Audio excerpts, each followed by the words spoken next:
At sa lahat po ng mga nasa online, ganun din po, magandang gabi sa ating pong mga pastors, kina Tate Rick, magandang gabi po. At sa ating mga pastor dito sa ating iglesia, magandang gabi po sa inyo. At sa lahat po sa inyo. At syempre, sa ating Panginoon, magandang gabi po, Lord. So ngayon po, mag-aaral po tayo. Di po ba? Ang ating pong topic is rooted in faith kay Lord Jesus, di ba? So yung title po, ito po. So sabi, ito po yung title na binigay ng Lord sa atin. Ayun, sabi po dito, alert mind and clear heart is the key to a rooted faith in Christ. Amen. Okay po ba yun? So yun po yung ating title. So sabi po sa ating key verse, di po ba, sa Colossians chapter 2, verse 6 to 7. Amen. Pero bago po ang lahat, bago po tayo magtuloy sa ating pag-aaral, hingi po ulit ako ng guidance sa Lord. So, gusto ko po ulit mag-pray. Samahan niyo po ulit ako. So, sige po, tayo po'y manalangin ng Diyos na makapangyarihan sa lahat. Panginoon, ang aming pong pag-aaralan, Panginoon, ay hinihingi po namin sa inyo ng gabay, ng guidance ng Espiritu mo, Panginoon, na kayo lamang ang mag-usap. Gamitin mo lamang ang aking bibig, Panginoon. Wala akong kukunin na isang katiting na glory, Panginoon, kundi sa iyo ko lahat binibigay. Ang lahat ng mga sasabihin mo, Panginoon, ay mensahe po sa bawat isa at lalo na po sa akin. Kaya Lord, maraming salamat po. Gabayan niyo po ako sa pangalan ni Jesus. Amen.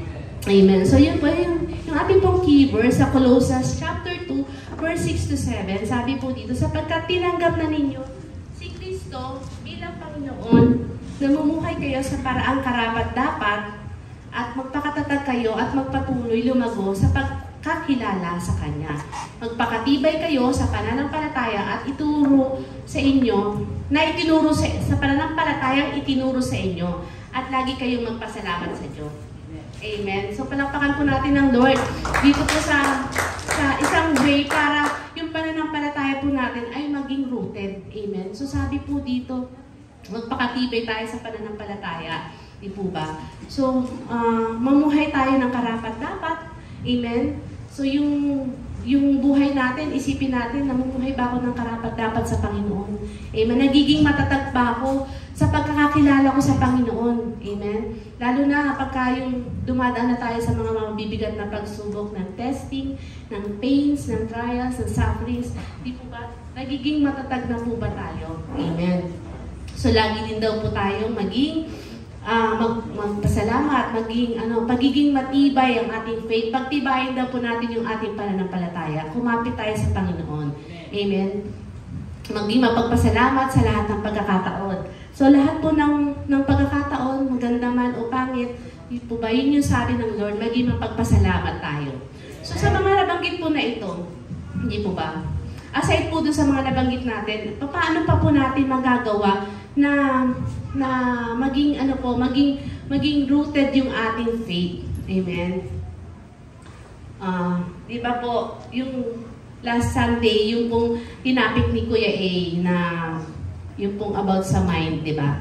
So, kaya yung title po natin, Alert Mind. So, dapat daw po, yung mind natin must be the first to connect to God. Di ba ba? Natandaan niyo po ba? Yun yung sabi ni Kuya A nung nakaraang Sunday, na our mind must be the first to connect to God. So, ibig sabihin, pag may dumarating na pagsubok o kung ano man yung nararanasan natin, kailangan yung isip daw po natin ay alerto. Amen? At yung puso natin ay maayos. Amen?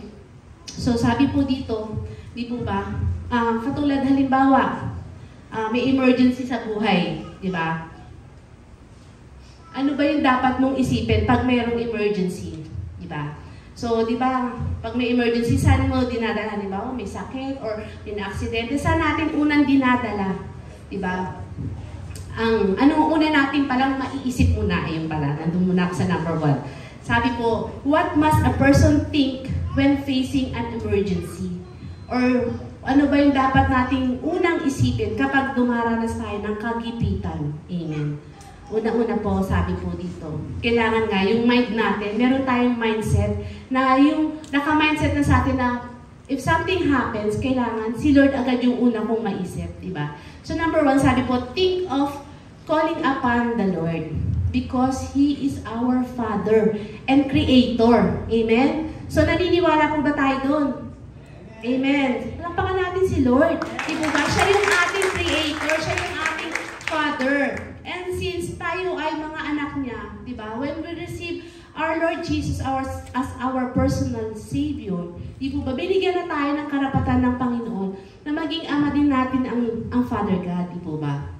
Sabi po sa Romans 8:15, sabi po dito, "For you did not receive the spirit of bondage again to fear, but you received the spirit of adoption by whom we cry out, Abba, Abba, Father." Amen. So yun po sabi, di ba? Hindi daw po tayo binigyan ng spirito ng Diyos para maalipin tayo sa takot, kundi binigyan tayo ng spirito ng Diyos, kundi upang ito yung magiging dahilan para ito yung tutulong sa atin para makatawag tayo sa ating Ama na Abba, Abba, Father. Di po ba? So ang ating Ama, siya yung unang-una nating dapat iniisip, di ba? Pagka may nangyayari sa ating hindi maganda, pagka naroon tayo sa state of emergency, kumbaga, ang dapat may isip mo, may tatay ka na lalapitan. Amen? Amen po? So sabi din po sa Galatians 4:6, inulit po, "And because you are sons, God has sent forth the Spirit of His Son into your hearts, crying out, Abba, Father." Amen. So, di ba po, yung binigay sa atin yung Holy Spirit, di ba ito po yung pinag-aralan natin sa Life Plus na ito yung Holy Spirit, ito yung seal natin. At ito yung it cannot be revoked and revalidated, di ba? Yun ang sabi, di po ba? So, pag binigyan tayo ng Holy Spirit, nung binigay sa atin ng Lord, yung Holy Spirit, ito na yung way kung paano niya siya yung magtuturo sa atin kung paano tayo tatawag, paano tayo makikipag-usap sa ating Ama. Amen? Amen po ba? Amen. So ano po ba yung dapat nating maisip kapag dumaranas tayo ng kagipitan, ng emergency sa buhay? Amen. Sabi po, number 2, think that God is with me and I am not alone. Amen. Lagi nating isipin na ang Diyos kasama natin at hindi tayo nag-iisa. Amen. Sabi ba sa Joshua 1:9, "Do not be frightened and do not be dismayed, for the Lord your God is with you wherever you go." Amen. So God is always with us wherever we go, whatever we do. Kasama po natin ang Panginoon, hindi daw po tayo dapat matakot. At yun nga yung sinasabi na hindi tayo dapat mamuhay sa takot dahil binigyan na po tayo ng Holy Spirit para yun ang magtuturo sa atin kung paano natin pupurihin, kung paano tayo makikipag-usap sa ating Panginoon. Amen. So yun po, hindi po daw tayo dapat, huwag daw po nating iisipin lagi na nag-iisa lang tayo. Pagka dumaranas ka ng matitinding problema, dumaranas ka ng sufferings, ng pain, ng struggles, niisip mo, mag-isa lang ako, wala akong kasama. Anong gagawin mo? Anong gagawin mo? Pupunta ka sa barkada mo, doon makikipag-inuman ka. Doon, gagawin mo yung mga bagay na dati mo nang tinalikuran. Hindi po ba? Nasasaktan po yun, yung kalooban ng ating Panginoon sa ating mga gagawa. Huwag po nating ipakita sa Ama or sa ating Panginoon na wala siya sa atin, na hindi natin siya kasama. Isipin natin, kasama natin lagi ang Lord. Ano man yung pinagdadaanan natin na mabibigat, kasama natin si Lord. Isipin natin, hindi ako nag-iisa. Kasi talagang, alam niyo po, yun yung ginagawa ng kaaway eh. Kasi dumarating din po sa akin yun, na minsan naisip ko, kasama ko ba talaga? Minsan na mapapatanong ka, kasama ko ba si Lord? Parang hindi ko siya masyadong naririnig. So kapag ganun daw po, kailangan manalangin na tayo. We have to beg and ask for mercy para marinig natin muli yung kanyang tinig, di po ba? Na maramdaman natin that we are not alone. That God is always on our side. Amen po? Amen. So God is always with us wherever we go. Amen. Mag-isa ka man, literal na nag-iisa ka. Ako po, short testimony, nung dalaga pa ako, Kristiyano na din po. Meron akong gusto lang i-share na matagal ko na pong itinestimony pero hindi verbal, written. Kasi noon hindi pa po napapahintulutan ng mga babaeng tumayo. So, written testimony na galing po ako sa gawain noon, sa Las Piñas pa po. Tapos nung umuwi po ako, syempre ako lang po mag-isa. Syempre minsan matatakot-takot ka, di ba? Kasi ikaw lang mag-isa sa jeep. Pero nung pagbaba ko po sa Imus, doon din ako nakatira sa tita ko noon. Sabi ng mga tricycle driver, paglapit ko, hala ko, ang dami mong kasama. Sabi niya, ba't hindi ko sa'yo dami mong kasama? Sabing ganun. Yung pala, iisa ka lang. Parang nainis pa yung tricycle driver, ba't iisa lang daw ako? Pero sa malayo, ang tingin nila, marami akong kasama. Sabi ko, ito yung mga angels ni Lord na nagbabantay sa atin. Diba? Na kahit na mag-isa tayo, hindi tayo natatakot, diba? Kaya yun yung gusto kong i-share ulit na matagal na po yun. Nandun pa kami sa kabilang church, doon po nangyari yun sa akin. Kaya sabi ko, Lord, thank you kasi sinamahan mo ako ng mga anghel mo.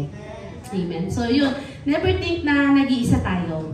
Wag na wag po. At saka wag ka rin mag-isa. If you have something on yourself, kailangan, yun nga, maging alert yung mind mo, magkaroon ka ng mindset na, tatakbo ako sa Panginoon. Siya yung una natin takbuhan. Huwag natin takbuhan yung mga nasa paligid natin kaagad. Kumbaga, si Lord muna yung tanungin natin, di ba? Kumbaga, yun nga sinasabi natin na siya muna yung tanungin natin, huwag tayo agad magdesisyon. Katulad nung sinasabi ni Pastor kagabi, di ba? Huwag natin pangungunahan ng Panginoon, di ba?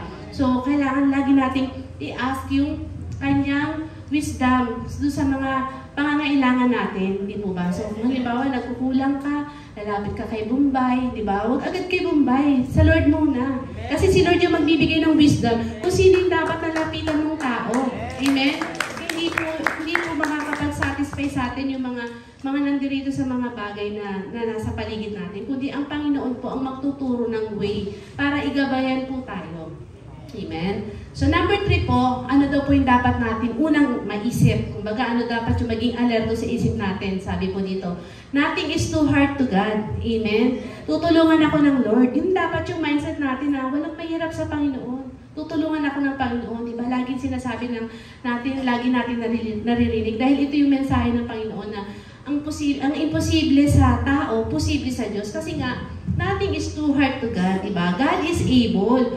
Ano po yung mga pangangailangan natin? God is able to provide, to heal, diba? To protect us. So sa lahat ng mga ginagawa ng God is always here for us. Amen? Lagi siyang nandito sa atin. Sabi niya sa Isaiah 41:13, di po ba?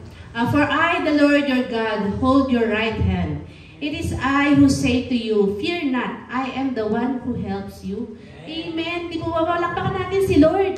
Di ba kasi siya po yung tutulong daw sa atin. Di ba sabi niya, ako si Yahweh ang inyong Diyos, ang magpapalakas sa inyo at nagsasabing, huwag kayong matatakot at tutulungan ko kayo. Amen. Di po ba? So, yung ba, isa sa mga promises ng God yun, di ba? Huwag kayong matatakot, tutulungan tayo ng Panginoon. Amen. So, ano man yung mga nangyayari sa'yo, yung sa tingin mo parang you are in a state of emergency, talagang parang kumbaga, parang masyado ka ng casualty ka na. Basta bagay yung casualty, tinignan ko sa dictionary, yung nawala na, gano'n. Pero, ibig sabihin, bago ka dumating sa pagiging casualty, nandyan si Lord para tulungan tayo. Amen?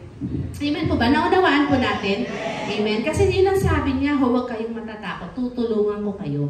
Amen? So, si Lord ang nangako, hindi po ang tao. At wala pong pangako na bumabalik sa ating Panginoon. Amen? So, kailangan po, lagi nating maisip, lagi nating ilagay sa isip natin, yun nga yung sinasabi natin, i-mindset mo yung isip mo. At magkaroon ka ng expectant heart na si Lord, lagi mong kasama, lagi siyang nandiyan para sa'yo, di ba? Siya yung tutulong sa'yo. Amen. Magkaroon tayo ng expectant heart and positive heart na hindi tayo nire-reject ng Panginoon. Amen. Sabi po sa Psalms 94 verse 14, for the Lord will not reject His people. He will never forsake His inheritance. Amen. So yung mga lingkod daw po ng Panginoon, ng ating Amang si Yahweh, ay hindi niya iiwanan. Amen. Ito po ay mga hinirang niya. Hindi niya tatalikdan. Amen. Di po ba? Nakakatuwa pong marinig yun, di ba? Palapakan natin si Lord kasi, di ba? Kahit anong nangyayari sa atin, kahit anong ginagawa natin, hindi tayo nire-reject ng Panginoon. Amen. So hindi po tayo aasa sa sarili nating kakayanan. Di po ba? So yung wag nating, yun nga yung sinasabi ni Pastor kahapon, di ba? Wag nating pangunahan ng Panginoon. Kailangan matuto tayong magpasakop sa Kanya. Yung mga bagay na imposible sa tao, ay posible sa Panginoon. Amen po. Sabi ng Lord, di ba? Yung Proverbs 3:5-6, sabi ng kiting kahapon ni Pastor, trust in the Lord with all your heart, and do not lean on your own understanding. In all your ways acknowledge Him, and He will make your straight. He will make your straight your paths. Amen. So itutuwid ng Panginoon ang ating mga landas. Amen. So wag daw po tayong manangan sa sarili nating isip, sa sarili nating kagustuhan. Antayin natin yung kalooban ng Panginoon sa atin. Huwag nating ipilit, gusto ko to. Ito yung gusto kong mga mangyari sa buhay ko. Gusto ko yumaman, gusto ko magkaroon ng magandang sasakyan, na kahit na mangutang ka, bibili ka para lang magkaroon ng mga ganung bagay, di ba? So kailangan antayin natin yung will ng Lord. Isanggunin natin sa Kanya upang ang ating mga pagdidesisyon ay maging tumpak. Amen.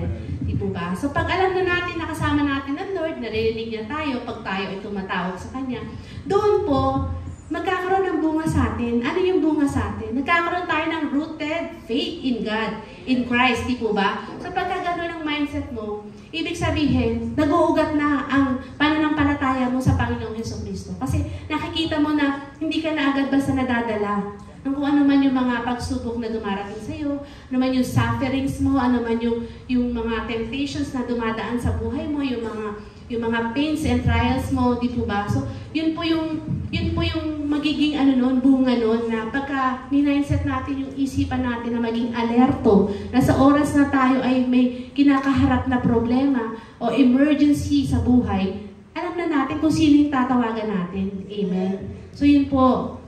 So, pag nasa emergency tayo, hindi na agad tayo matataranta. Di po ba? Hindi na natin isipin ako, paano ba to? Wala na akong kailangan ko na magbayad sa ganito. Kundi, papaano ko? Papabarangay ako. Yung mga ganong bagay, di ba? Matataranta ka. Pero pag yun, sinabi mo sa Panginoon, di po ba? Yun, yung time na inilapit mo sa Panginoon, alam natin, hindi talaga tayo re-reject ng Lord. Tutulungan niya tayo. Amen? So, palakpakan po natin ang Panginoon. Amen. So, yun po. So, ngayon naman po, pag-aralan naman natin, yung una, di ba, ano yung dapat mong maging isipan? Ano yung dapat mong isipin pagka nasa state of emergency ka? Ngayon naman, ano naman yung dapat mong gawin? Di po ba? What must a person do when facing an emergency? Amen. So, yun po. So, kailangan hindi lang natin maisip yung mga bagay na katulad no, naisip natin si Lord, ganyan. Pero wala naman tayong ginagawa, di ba? Sabi di ba sa Santiago 2:17, faith without action is dead. Amen? Naniniwala po ba kayo doon? So, walang kabuluhan yung mga pag-iisip mo, yung paglumuni-muni mo, kung hindi ka umaksyon, kung hindi ka nanalangin, kung hindi ka lumuhod, para ihingi ng mercy at grace sa Panginoon yung mga pinagdadaanan mo na mapapagtagumpayan mo. Amen? Amen po ba? Amen. So, kailangan daw po, gawa natin ng aksyon. Amen. So, number 1, what must a person do when facing an emergency or trials or temptation or lahat po ng mga negative? So, number 1, kailangan daw po, alam natin kung saan tayo tatakbo. We must know where to run to. Amen. So, kailangan alam natin kung saan tayo tatakbo. Diba yung sinasabi ko kanina, pagka may na-hospital, pagka may sakit, may na-emergency, saan unang dinadala? Diba? Sa hospital po. Amen. Amen po ba? Yeah. O, diba? Lahat naman tayo, minsan nakaranasan ng mga anak natin na emergency, diba? Saan natin dinadala? Sa hospital, di po ba? Doon sa hospital, doon, binibigyan ng first aid. Yung mga tao na nangangailangan ng tulong dahil nga, nasa state of emergency siya, yung condition niya. Amen? So, ganun din. Doon ang oxygen na makakapagpa-comfort dun sa mga nahihirapan huminga, di ba? Yung mga gamot nandoon. Ang lahat ng facilities nandoon sa hospital. Sa atin po, sa ating iglesia, di ba ganun din po, ang church, ito po ang ating hospital. So, kaysa pumunta tayo pag nasa state of calamity tayo, halimbawa, nasa state of emergency tayo ng ating pananampalataya, di ba? Saan tayo dapat pumunta? Hindi po kung saan-saan, hindi po sa ating barkada, hindi sa ating mga kung sino-sinong inaasahan, kundi dito po tayo pumunta sa ating church. Kasi nandito po sa church, nandito po yung mga gamot natin. Amen? Amen po ba? So di po ba, nandito yung oxygen. Ano ba yung oxygen natin mga Kristiyano? Yung panalangin. Amen? So, kung tayo po, pagdating natin dito, mananalangin tayo ng taimtim, di po ba, gumagaan yung pakiramdam natin. Di ba, nagkakaroon tayo ng comfort dun sa bigat na pinagdadaanan mo. So, una-una, kailangan po, katulad ng pagdala natin sa mga na-accident sa ospital, ganun din tayo, yung kaluluwa natin, isipin natin na hindi na normal yung nadadaanan natin. Kailangan maging alerto tayo na kailangan ko na itong dalhin sa church. Kailangan ko na itong dalhin sa ospital. At ito nga ang ospital ng mga Kristiyano, ang iglesia. Amen? Kasi dito, meron tayong oxygen, yung prayer. Pagdating mo pa lang dito, di ba, kahit tayo, or yung mga dinadala natin dito, di ba, na mga sugatan din, yung mga ini-invites natin, di ba? Di ba, pagdating dito, pinagpe-pray natin. So, di ba, nararamdaman nila yung kagaangan. So, ganun din sa ospital, pagka pinag-oxygen sila, nararamdaman nila yung kagaanan. Ganun din sa ating iglesia. Diba? Pag pinag-pray natin yung isang tao o yung sarili mo, humingi ka ng tulong sa Panginoon through prayers na, di ba gumagaan yung pakiramdam natin?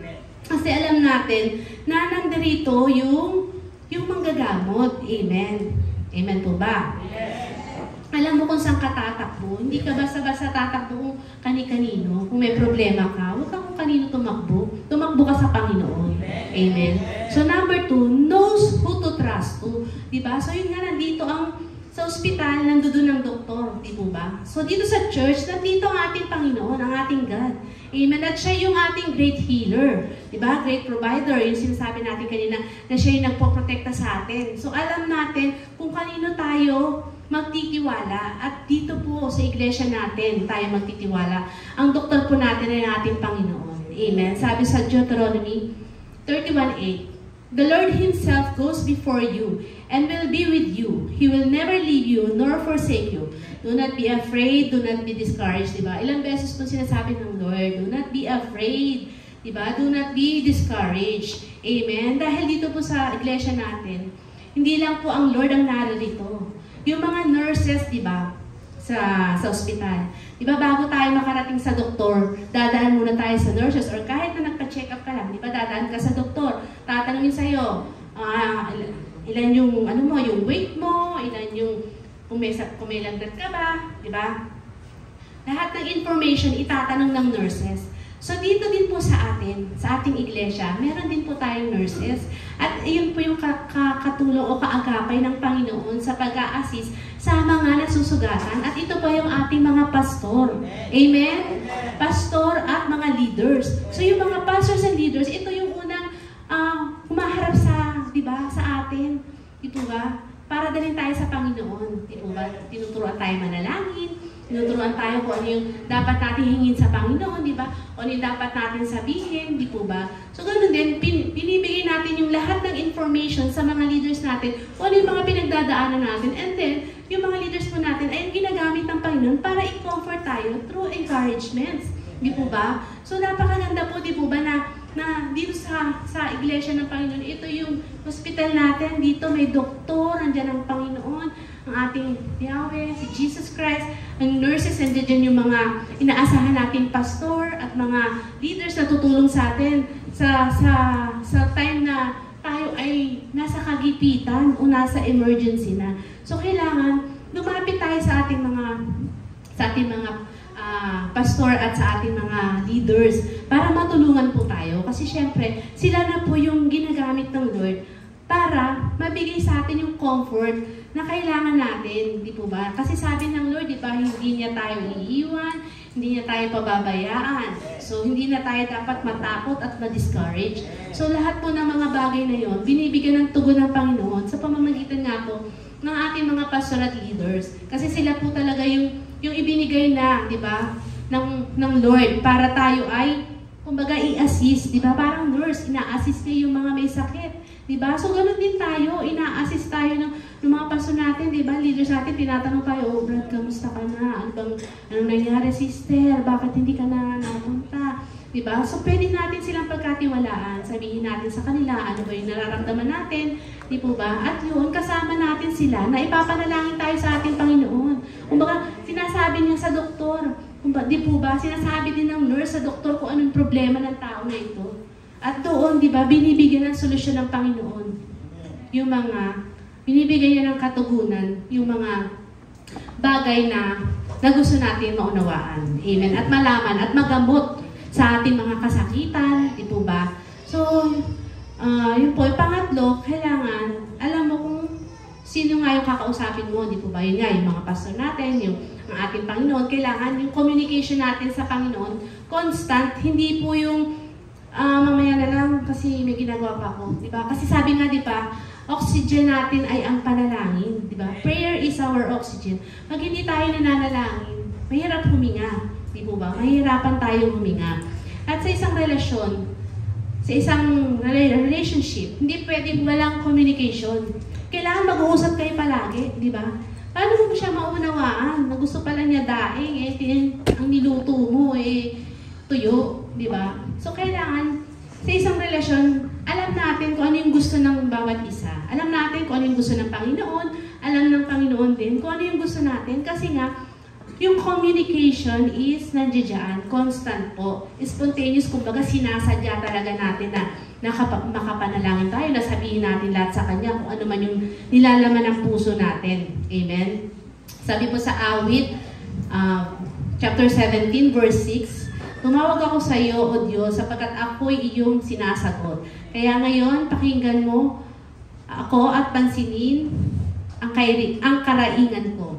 Amen? So, di ba, sa Lord tayo tumatawag at alam natin na hindi niya tayo nire-reject. Alam natin, hindi tayo nire-reject ng Lord. Pinapansin niya tayo, di po ba? So, lahat ng mga sufferings mo, dapat alam mo na yung dapat mong gawin. Amen? Ayun, di po ba? So, kailangan lumapit tayo sa Panginoon, makipag-usap tayo sa Kanya, ng heart-to-heart talk talaga na hindi yung, Lord, kasi ganito, okay na pong bahala. In Jesus' name, amen. Di ba? Parang ganun. So, sobrang mabilis lang yung pakikipag-usap mo. So, kailangan, di ba?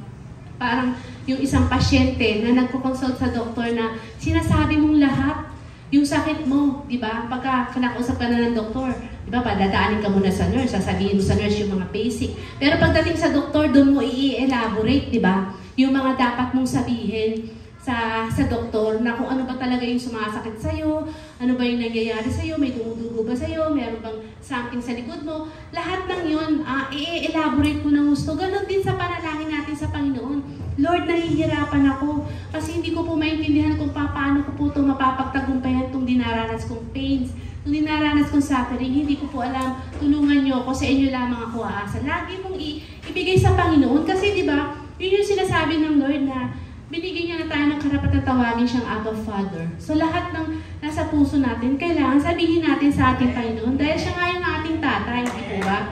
Lapakan natin si Lord. Amen. Ito rin po. So kailangan, para maging rooted yung ating faith, isa din po yung oras, yung time, di ba? Kasi naranasan namin yan ni ate, nagpa-check up kami dyan sa doctors, sa PDH. Napakatagal po talaga ng doktor. Talagang inip na inip kami. So yun, kailangan, kung talagang gusto mong gumaling, kailangan you have to wait for the Lord, di ba? Ganun din, kailangan mag-antay tayo.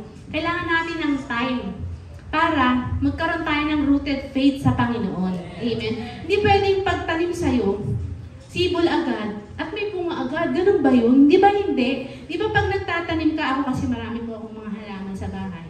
Minsan nasi-share ko yun sa aking mga story kasi natutuwa po ako. So doon, nakukuha ko din yung aral na binibigay ng Lord na pag nagtanim ka, hindi pwedeng, tinanim mo lang dyan, iiwanan mo na yan. O, dyan ka muna, bahala ka na. Kasi ako, ganun po, lagi ako nandito. Minsan, binibining ko na sa mga anak ko na, oh, diligan mo yan ha, wala ako ng ilang araw, ganyan. So ngayon, naalis na ako. Pupunta ako dito. Pag uwi ko, makikita ko yung tanim ko. Natuyo na. Kasi hindi na siya naalagaan, di po ba? So kailangan, pag magtatanim ka, di po ba, katulad natin, para tayo mga buto na itinanim, hindi tayo basta-basta iniiwanan, di ba? Ng mga leader natin, di ba? Inaalalayan tayo ng mga leader natin. So, di ba, dinidiligan tayo palagi ng pastor natin. Yung mga salita ng Diyos na, yung iba siguro, minsan nagsasawa na, ano ba yan, araw-araw na lang. Minsan, may maririnig tayong gano'n. Tuesday, Wednesday, Thursday, Friday, gano'n-gano'n, di ba? Laging meron. Pero kailangan po natin yung para maging maugat yung ating mga ugat. Di ba? Yung puno, para mag-ugat talaga siya. So, kailangan po ng time para lumago ang isang puno, ang isang halaman. Amen. So, kailangan po yun ng time. Kasi din nga, sa pagtatanim, hindi mo lang yan basta didiligan. Diba? Kailangan, i-fertilize mo rin yan. Ano mo, titignan mo kung may mga peste na ba na maaligid doon sa halaman mo. po ba? Kailangan chinecheck mo ano ba yung needs ng halaman na to. Ito ba ay matubig o dry lang? Di po ba? So hindi natin alam. Parang tao, iba-iba ang uri ng tao. May kanya-kanyang personalidad. Amen? So, kung paano natin sila nakikilala, doon natin sila inaalagaan. Di po ba? So yun po, ganun po ang pagpapaka-ugat sa Panginoon. Hindi po basta-basta na tutubo na lang ito at talagang bubunga ng ganun-ganun lang. Kasi kailangan po talaga ng patience, di po ba? Dahil nga sa araw-araw mong gagawin yun, di ba? Kailangan araw-araw mo siyang diligan para hindi siya mamatay. Aalagaan mo, minsan kakausapin mo rin, huwag ka namang mamatay. Ganun yung ginagawa ko, tumubo ka naman, sayang ka, parang ganun, di ba? Lalo na sa kaluluwa, di po ba? Pag sa atin, pag hindi natin inalagaan yung mga tao na ipinagkaloob sa atin ng Panginoon, kawawa po, di ba? Sila, mamamatay yung kumbaga sa puno, mamamatay po yung puno. Amen. So kaya po tayo, kailangan po natin yung more time para mag-root po tayo sa ating pananampalataya sa Panginoon. Eh, paano tayo magiging rooted? Di po ba? Sa pamamagitan nga po ng ating 5 basic lifestyle. Di po ba? Yun yung unang-unang tinuturo para magugat tayo. Di po ba? Yung prayer and devotion natin. Amen? At ano pa po yung mga process natin? Di ba? So, hindi ganun kabilis yung may proseso po ang lahat ng bagay dahil ang Diyos natin ay Diyos ng kaayusan. Amen. Di ba? Nung nga pong pinadala ni Father God si Jesus Christ, di ba kailangan dumaan pa sa sinapupunan ng isang babae? Di po ba? Dahil hindi pwedeng basta na lang biglang lilitaw, di ba? So, ganun din sa ating pananampalataya. Hindi po pwedeng shortcut. Hindi na ako magpa-process, hindi na ako magsusol. Kasi ang dami pa. Okay na ako dito sa life class. Sa susunod na ako magsusol 1, magsusol 2. Diba? Hindi po ganun. Kasi bawat aral ng bawat level na pinag-aaralan po natin ay may kanya-kanya itong ang tawag ko, yung paglago na ibibigay sa atin. Amen. Yun nga yun eh. Kaya nga, step by step eh. Diba? Hindi agad napunta sa Soul 3 yung life class. Diba? May kaayusan. Sunod-sunod po. Para po, yun nga, tayo po ay magbunga at tayo po muna ay mag-ugat, lumago at magbunga. Amen po. So, awag po tayong manghinayang or mainip, di ba? Kasi kailangan po talaga ng patience para po alagaan ng isang bagay. Kailangan po ng malaking pagtsatsaga. Amen. Amen po. So, katulad po ng mga nararanasan natin, di ba? Alam natin, yung mga bagay na yun dumarating sa buhay natin. Pero, yun nga, kailangan maging alerto yung isipan natin. Alam natin kung sino yung kakausapin natin. At alam natin na yung kinakausap natin ay nagre-respond. Ayun po yung number 4. Knows who responds. Dapat alam natin kung sino yung nagre-respond sa atin. Di po ba? Ang Panginoon tumutugon po sa atin. Amen po? Palakpakan natin si Lord. Di po ba kayo tinutugon ng Lord sa mga panalangin natin? Di ba lahat po ng mga panalangin natin, di ba meron pong katugunan ng Panginoon? Amen. Ayun. So ngayon po, yun, alam natin na si Lord tumutugon. Diba? Sa mga taong nagtitiwala sa Kanya. Kasi alam ng Diyos yung mga pangangailangan natin. Amen. Katulad ng isang doktor, diba? Pag sumangguni ka sa Kanya, diba? Kakausapin ka niya, alam naman hindi Kanya kausapin. Diba? Nag-ano ka sa Kanya ng ano po bang dapat gawin sa sakit ko na ito, sa nararanasan ko ito. Di po ba ang doktor nagbibigay ng reseta? So, ganun din po ang ating Panginoon. Pag po tayo sumangguni sa Kanya, ang Lord po, yung words of God, ito po yung reseta na nanggagaling sa Panginoon. Amen po? So, kapag hindi po natin alam yung mga promises of God, hindi natin maaalala yung mga dapat nating maging aksyon doon sa mga pinagdadaanan natin. Kasi nga, yung words of God, ito yung tugon ng Diyos sa ating mga panalangin, tugunan Diyos sa ating ating mga hinaing, yung mga nararamdaman nating bigat sa buhay natin. Amen? So, yun po yung dapat natin gawin. Katulad ng isang pasyente nga na pumupunta sa doktor, ganoon din po tayo na mga anak ng Diyos na kailangan din natin ng doktor natin. Doktor ng ating spiritual na buhay. Kasi di ba minsan kala natin okay tayo, pero minsan biglang napakabilis ng pagbabago na nagbabago din talaga yung yung mga way of ano natin sa Panginoon, yung kung paano tayo nakikitungo sa Panginoon, di ba? Minsan, nasaya-saya mo, tapos bukas wala na, naiinis ka na. Ba naman yan? Lagi na lang ganyan. Di ba? Ganon. Meron tayong time na ganon. Aminin man natin o hindi, lahat tayo dumadanas sa mga ganong attitude sa ating Panginoon. And yun yung isa sa mga nakakapagpalungkot sa ating Panginoon. Kasi gusto ng Lord na if ever na dumadaan ka sa ganong pagsubok, ano na po, yun nga, alam na natin kung ano yung dapat natin gawin. Kumbaga, meron na tayong alert mind na, ay, kailangan sa Lord ako lumapit. Diba? Eh, alam ko hindi ako iwanan ng Diyos. Alam ko hindi ako nag-iisa. Amen? Di po ba? Kasi alam ng Lord na mahina tayo. Amen? Alam ng Lord na nakikisimpatay siya sa atin every time na we feel hurt. Amen? Pag nasasaktan tayo, nagkakamali tayo, nangihina tayo, alam ng Panginoon yun. Di po ba? Kaya nga sabi niya sa Corinthians, sa 1 Corinthians 10:13, wala pang pagsubok na dumating sa inyo na hindi naranasan ng lahat ng tao. Tapat ang Diyos at hindi niya ipahihintulot na kayo'y subukin ng higit sa inyong makakaya. Sa halip pagdating ng pagsubok, bibigyan niya kayo ng lakas upang mapagtagumpayan iyon. Amen? So tayo lahat nag-fail. Tayong lahat bumagsak sa pagkakamali, sa pagkakasala, lahat tayo nagkamali. Pero di ba, si Lord, binibigyan tayo ng panibagong chance. Di ba, yun yung sinasabi ni Pastor kahapon na si Lord always nagbibigay ng chances, and so many chances, hindi lang second chance, maraming chance para lang wag kang mapahamak, para lang wag kang maging casualty, para lang, di ba, wag kang madaya ng kaaway. Amen? So, sa pagsubok, si Lord, kung bumagsak ka man sa pagsubok, hindi mo na pagtagumpayan, andyan ang Panginoon. Amen? Andyan siya para tayong lahat ay itayo, ibangon. Kasi, di ba, yung mga may sakit, di ba, pag nagkasakit, or palagay mo ng anak, di ba, or kung ano man, basta kung nagkasakit, nahirati ka sa kama ng hospital, di ba, may tumaalalay sa'yo? Para makatayo ka. Hindi naman pagkahiga mo dun.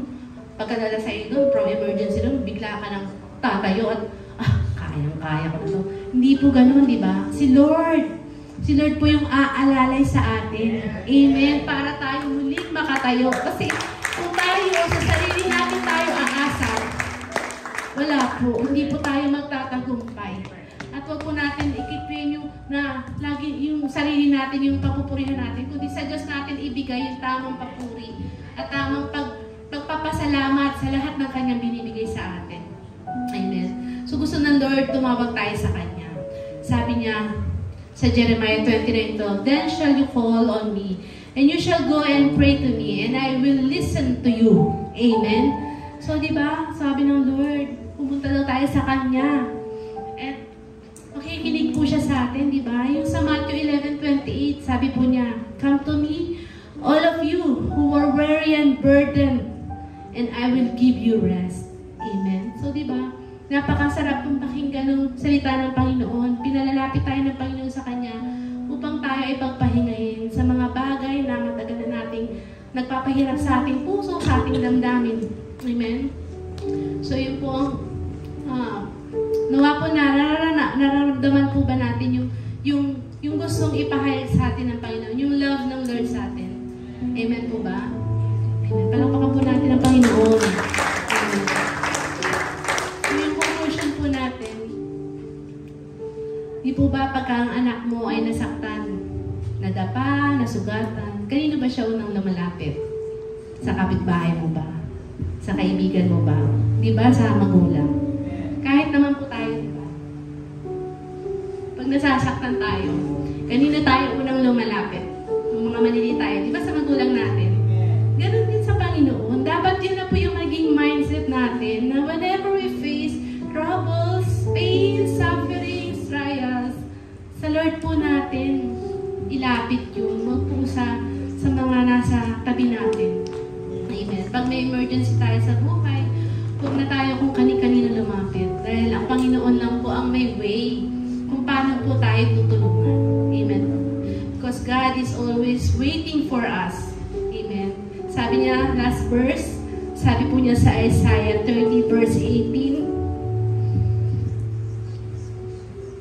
"But the Lord still waits for you to come to Him so He can show His love and compassion. Amen. Di po ba? Si Lord lagi nag-aantay sa atin para ipadama sa atin na, hey, mahal kita, nandito ako. Hindi ka nag-iisa.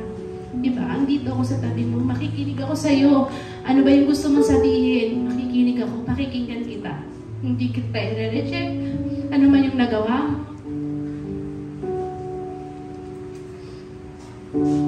Hindi kita pababayaan. Ano man yung mga kailangan mo. Amen. And yun po, short testimony po. Talagang mabuti po ang Panginoon kasi talagang yung mga nangyari sa buhay ko, alam po ng Panginoon ang lahat ng mga nagawa ko, mga mali ko, mga ups and downs sa buhay ko. Pero yun nga, talagang andyan ang Panginoon para iparamdam sa akin na okay, tayo ka lang, lumaban ka kasi pag hindi na tayo lumaban, ibig sabihin, hindi na si Lord yung nasa isip natin. Diba? Kailangan lumaban tayo kasi si Lord yung tutulong sa atin para mapagtagumpayan natin ano man yung mga pinagdadaanan natin. Lumaan ka man sa kagipitan, diba? Still, hindi po kami nagugutom for 1 year. And almost 2 years na nga daw po sabi ng ate ko na wala kaming project pero never po kaming nagutom. Yung pagkain namin sa aming hapag palagi pong puno. Although wala akong cash. Wala akong cash sa bulsa. Minsan pupunta ako dito talaga, binibigyan ako ng anak ko ng pamasahe. Pamasahe po. Pero hindi ako nagreklamo. Sabi ko, Lord, bahala ka na. Sa inyo ko lang po, sa inyo lang po ako aasa. Yun lang po lagi panalangin ko sa Panginoon. Sa inyo ako aasa, sa inyo ako hihingi ng tulong. Kasi kayo po yung nakakakilala sa akin. Alam niyo po, Panginoon, kung ano man po yung mga pinagdaanan ko, ano man po yung mga nasa puso. Kaya talagang isurrender po natin sa Panginoon at darating po yung time na tatapusin niya lahat ng trials. And mararamdaman po talaga natin. Pagka, katulad ng sinabi ni Pastor, Milet, tapos na, di ba? Nung narinig ko po yun na dineclare ni Pastor, talagang gumaan po yung plan 40 po yun. Gumaan po yung pakiramdam ko talagang. Sabi ko, thank you Lord. At hanggang ngayon, talagang papasalamat kami sa Panginoon kasi tinutugon na po ng Lord yung mga panalangin. At sabi nga, nagtatanong sa akin, bakit wala ka kayo? Sabi ko, if the time is right, the Lord will make it happen. Yun ang sabi ng Lord eh. Kaya nakasay lang po namin. So diba, instead na sabihin natin, wala nga, ewan ko ba, bakit ganun? Sabihin na natin na doon sa pamamagitan ng sinabi natin yun, if the time is right, the Lord will make it happen. Yun na po yung time na nagtitiwala tayo sa Panginoon na talaga sa Kanya natin iniaasa yung buhay natin. Amen. So, napakabuti ng Panginoon, hindi niya tayo pinababayaan. Amen. So, yung mga bagay na kailangan ko, talagang, meron po talagang ginagamit ang Panginoon para i-provide. Even yung mga pagpapaganda ng buhok, grabe, di ba? Binibigay sa akin ng Lord na dati. Dati talaga may mga natatanggap ako ganun. Hindi ako masyadong bumibili ng mga pabango-pabango na yan, pero talaga kung binibigay ng Lord. Until one time, sabi ko, wala na ako doon sa dati kong kumpanya.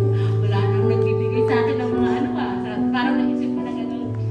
At yung isang Sunday, merong, alam niyo yun, may ginagamit ng Lord para unti mo yung ganong bagay, maliit na bagay. Pero pag maisip mo, bakit ako bibigyan, di ba? Kasi yun, binigay yun ng Lord para sa akin. At gumamit siya ng tao para ipadala yun para sa akin. And glory to God sa tao na yun. Amen. So, talagang yung pag may sinabi ang Lord sa ibig sabihin nun, sinusunod talaga nila. So, napakabuti ng Panginoon. Kaya, ngayon po, gusto ko po kayong i-encourage na ano man yung pinagdaanan natin, ano man yung naging mali natin, huwag tayong magpakalugmok doon. Bumangon tayo. At humingi tayo ng tulong at mercy sa Panginoon. Kasi, wala pong ibang magbibigay na sa atin. Kundi ang Panginoon na.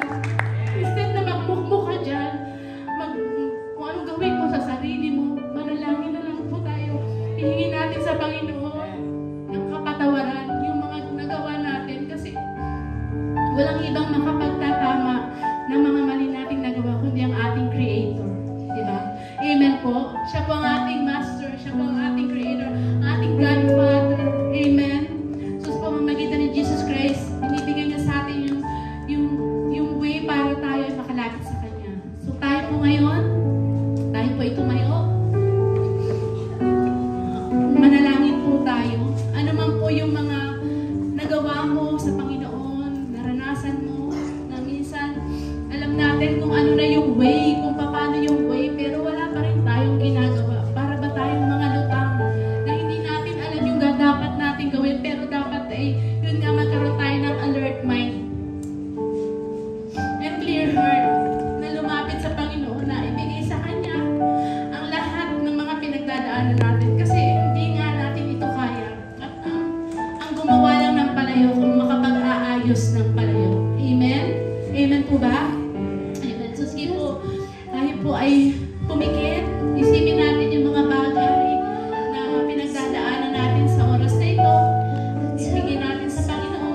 sabihin natin sa Kanya, iiyak natin sa Lord, Lord, nahihirapan ako.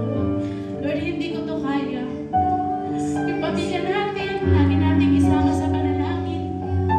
Tulungan ng Panginoon na magkaroon din siya ng mercy sa kanila upang muli mabalik yung pananampalataya ng mga tao na malalapit sa atin, mga kaibigan natin, madala natin sa Panginoon. Lalo na sa oras na nakikita natin na nasa emergency na yung kanilang buhay. Amen. Hallelujah. Manalangin po tayo sa Panginoon. Hingin natin yung gabay at tulong sa Panginoon dahil siya lamang ang ating helper. At lagi siya nag-aantay sa atin. Amen. Lagi siya nag-aantay para tayo ay pagpalain. Sabi nga, ngunit si Yahweh ay naghihintay upang tulungan kayo at kahabagan sapagkat si Yahweh ang Diyos na makatarungan. Mapalad ang lahat na nagtitiwala sa Kanya. Amen. So tayo lahat, tiwala tayo sa Panginoon. Ibigay natin sa Kanya lahat ng ating mga pinagdaraanan. Alam ng Panginoon kung hanggang saan yung kaya natin. Amen. Hallelujah.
Ang pagsasabihan ng lahat ng nararamdaman namin.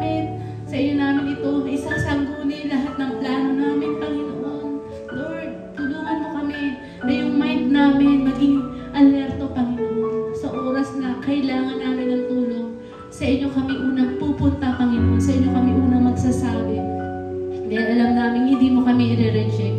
Lord, maraming salamat, Father God. Pagpalain ko po ang lahat, Panginoon, na naririto, Panginoon. Ipadama mo po sa kanila ang iyong salita na sa oras ng problema, sa inyo kami dapat lumapit, Panginoon. Kaya Lord, salamat po at kayo na po ang bahala sa bawat isa na naririto. O naman yung mga prayer request ng bawat isa, Panginoon.